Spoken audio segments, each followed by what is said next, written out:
Para sa mga nagtatanong kung paano ako nagre-record ng mga guitar covers ko using this M-Wave MK300, panoorin mo tong video na to hanggang dulo. Hindi na ako gumagamit ng interface kasi ito mismo na yung pinaka-interface ko. Dito natin isasaksak yung Type-C cable natin, and yung kabilang dulo niya ipa-plug natin sa PC natin or sa laptop natin. Sa earphones natin, ang ginagamit ko ay yung KZ na EDX Pro.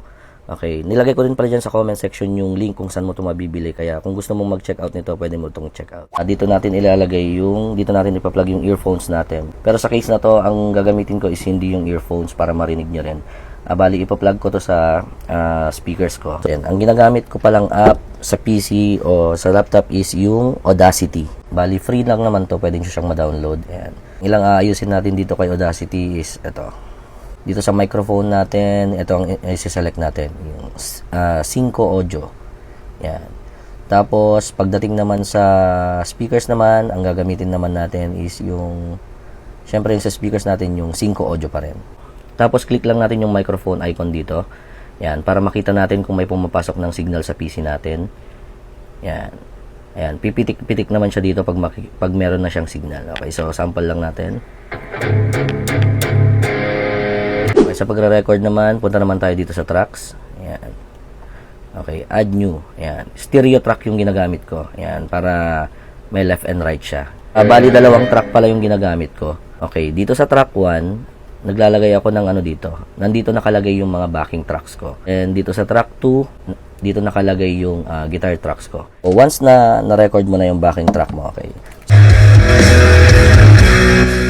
Okay, so yan na yung backing track natin nandito sa audio 1 natin. Magre-record na tayo ng guitar tracks natin. So, automatic magpe-play na siya. So, sasabayan na lang natin. Click na natin yung record. Ayan. Automatic sasabay na yung backing track natin dyan.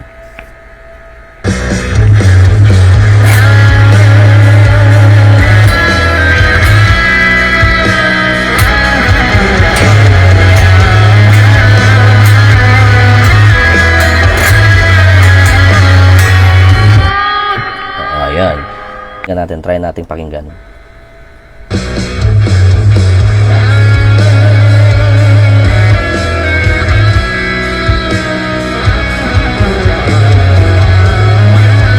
Ayan, nakapatong na. O, yan lang, ganun lang kasimple. And pagkatapos nun, file lang, tapos punta tayo sa file, export audio. Yan, export to computer. Tapos yun na, export na natin. Yes, yan. Tapos naka-export na yung audio natin na wave file ata yan or MP3 file. Yun. Yun lang. I hope meron kayong natutunan, and kita-kits sa mga susunod na episode ng Buhay Banda.